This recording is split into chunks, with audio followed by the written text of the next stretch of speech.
Hi. In a recent mail call video, I featured this. This is a NuTone model 2557B, which is an outdoor horn style speaker. And this was an exterior speaker that would be used with a 2540 or a 2542 system. In that video, I said I would tear it down because I want to see what's inside. One of the regular viewers of this channel commented that he felt that inside here what we're going to find is a 7-inch speaker and a 2-inch tweeter. The NuTone part sheet for this doesn't show 2 speakers, it only shows 1, so I thought we would take it apart and take a look. Before we take it apart, the first thing we're going to do is we're going to measure the impedance of the unit. I'm going to measure, these are the 2 wires that would get hooked up to the control from the intercom, and these do indeed measure 41 ohms or so, which is pretty close to the 45 ohms that it says here on the sticker. So let's go ahead and put the probes back up there and let's take this apart. Now I think I can leave the bracket and some of those kind of things as they are. I'm not going to take the whole thing apart if I don't have to. This portion in the center, this front half, seems to be held onto the back half with 4 screws. So I've got my extra long screwdrivers. Let's see what we can do. This is a fairly rare model, and apparently the screws are really tight. So let me stand it up like this and see if I can get them loose. So this was made in the early 1970s, and it is a new old stock unit. And these inner portions, the body, the horn part, is actually made out of fiberglass. And the swiveling mounting bracket here is fairly heavy steel. And then this inner portion seems to be made out of metal. And it's held together with like 2 halves. There's 4 screws.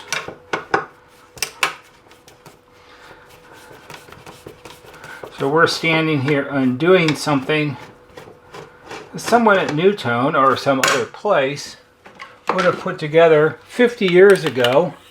I'm going to magnetize my screwdriver a little bit to see if I can get the screws to pull out. They're all loose, but I have a feeling they're aluminum. So let's see if we can fish them out. Kind of hard to reach in there, so maybe we'll do it the old-fashioned way. All right, there's all 4, and they actually are threaded machine screws, not self-tapping screws. So let's see if this half comes apart. Oh, it does. At least part of it did. There's these like felt pads that I think support the inside of the horn.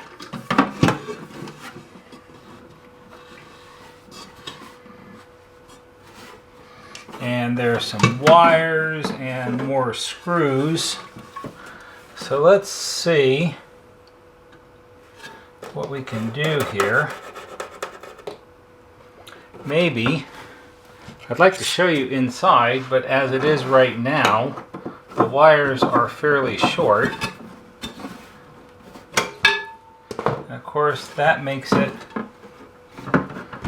difficult. So let's see if we can set this up. I can get the 4 screws out of the speaker in the back. Here goes 1. Probably lift the whole thing out. There's 2. These also apparently are machine screws.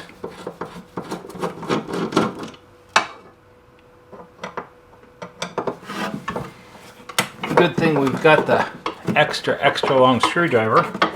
It'd be nice if you could see what's inside here as I do this, but there just really isn't any way to tip it down and make that happen. Okay, so the speaker is loose. We've got to get the cable pushed back inside.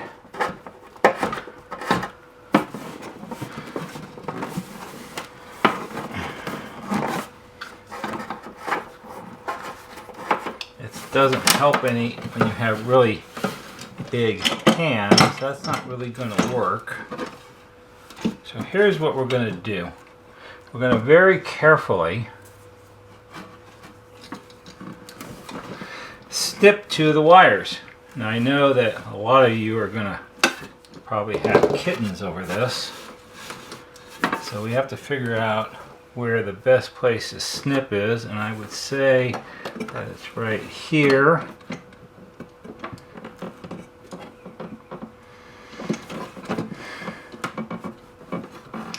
And again, it's hard to see and it's hard to get your big old hands in there.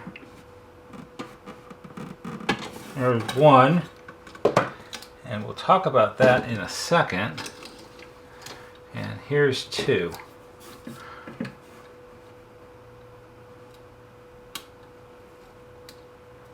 Alright, so this is what I suppose. See, here's the front half. It's really big. See how big it is? It's like as big around as a can of oatmeal. And in here is the other one. But the way the cable is inserted, it obviously was put in before this. There's a, inside here is this inner half with the speaker that's flopping around now because the screws are out, and the inner half has these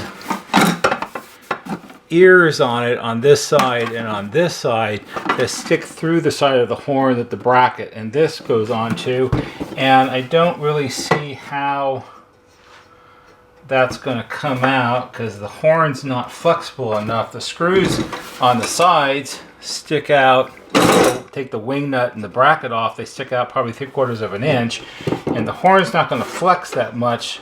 So I have a feeling that these threads thread into this half, which is going to be really hard to get apart, and. So see if we can at least get the screws out, get them out of the way.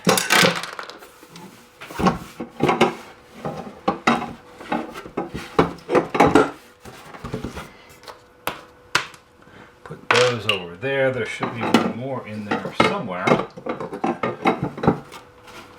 And I suppose the best way to do this will be, we're going to snip this and snip this because it will be easy enough to solder it back together. And there's our other screw. It's stuck inside the magnet down in there.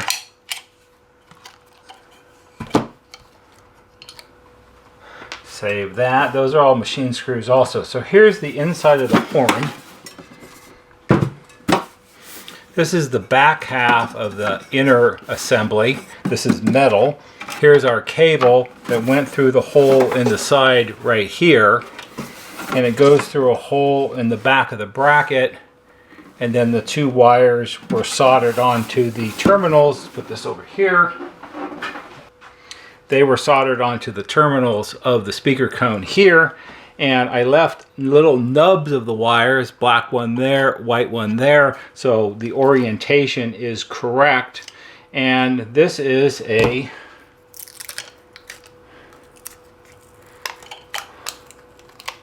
take the tape off, 50-year-old masking tape. How about that? It's still kind of sticky too. This is a 45 ohm speaker cone, just like what we measured. And this is actually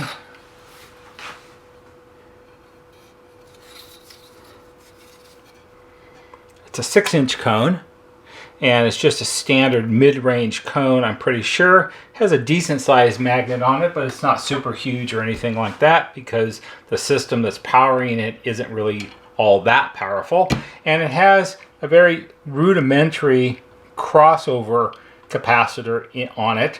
And as the part sheets show, we'll clean off some of the goo here. It's 3 microfarads at 50 volts, and this is probably a polyester cap from back in the day, because those are common to be used in crossovers. And then in the front half here, you've got this sort of padding material, and it is lightly glued in. I'll sort of pull it off here without wrecking it all together. It's some kind of probably synthetic, like woolly kind of material. And you can see here where it was glued on, and inside here I think is the 2-inch tweeter. So our viewer, Luis, I think it is, was correct. It's funny that it doesn't show 2 in the part sheet. However, it could be that more machine screws. It could be that, and a washer, this one in the front, which will come out, I think, it's part of this assembly, and maybe the only way you could get it would be to buy the whole thing. Don't know, because it doesn't really show it. And here's a little tweeter, surprisingly enough. So it is a dual cone speaker, and this is cast aluminum, it looks like. It's fairly heavy. It's really big, see? Big as my hand. So that sits down in there like that. There is no rating on this that I can see. So let's measure this individually and see what we get.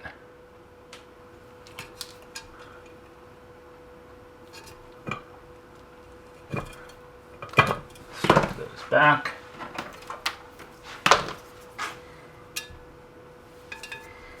Measure this, and this measures 23 ohms.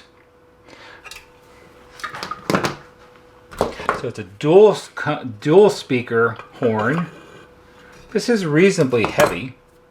Probably weighs every bit of close to a pound or so. We might actually do some tests on this later on and see what it actually sounds like. You just feed a basic like 10,000 hertz signal into it. And then we've got the 6-inch cone. One of the things to keep in mind when you take something apart like this, in fact, what we're going to do real quick is I'm going to put the washer back, we're going to put the bracket back, and we're going to put the screws back, because that way things don't get lost. Now, the reason, I don't know, maybe somebody will have a kitten over the fact that I cut the wires, but I am a trained professional. I am a trained NuTone service person, so I can do that. The reason that it was important to leave little nubs here, and the green one on this crimp connector, and this black one which went on here where the white one is, where the white wire is speakers actually do have a polarity. And when you hook speakers up, when you have multiple speakers in the same enclosure, especially when it's a stereo system, intercoms are mostly monaural systems, so it's room by room, it's not that much of an issue, but speakers do have a polarity. So the signals that get fed into a speaker to make sound are alternating current signals, and that causes the diaphragm, this part of the speaker, to vibrate in and out, in and out, in and out, in and out. And depending on which way the wires are hooked up, the peak of the signal will make the diaphragm go in one direction, and the lower part of the signal will make it go in the opposite direction, and that's what makes it vibrate in and out. When you have multiple speakers in the same enclosure, you want the speakers to be phased correctly. You want both speakers to push outward at the peak of the signal and inward at the other side of the signal. You don't want them to be hooked up haphazardly where one of them, as it pushes out, the other one's pushing back, and they're backwards. They're like this. You want them to be this way, this way, this way, this way, so the sound is phased correctly. So that's why it was important to make sure that the wires in some way or another are identified, so when I put it all back together, it'll be done correctly. And that's why, if you notice on speaker cones, oftentimes, even though speakers get AC signals, not DC, AC, no polarity, the terminals will be marked as plus and minus so you can hook them up correctly. And I suppose, since we have it apart, because once we put it back together, we're not going to take it apart again, we can check our capacitor in our crossover.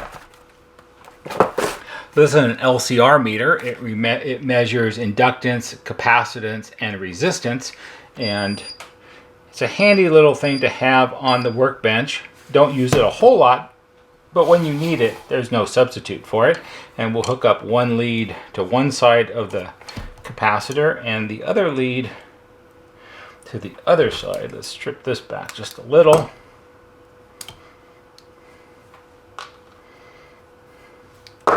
And see what we get.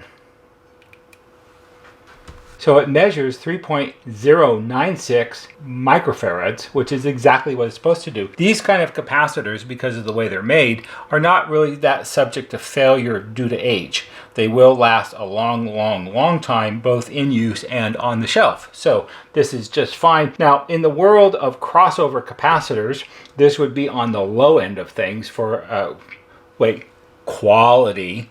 And if you're an audiophile kind of guy, you could buy this little one. Probably you could buy a similar modern day replacement for as little as maybe 90 cents. Or if you want to get totally crazy, you can probably buy a super high-end audiophile one and maybe spend as much as, oh, who knows, $35.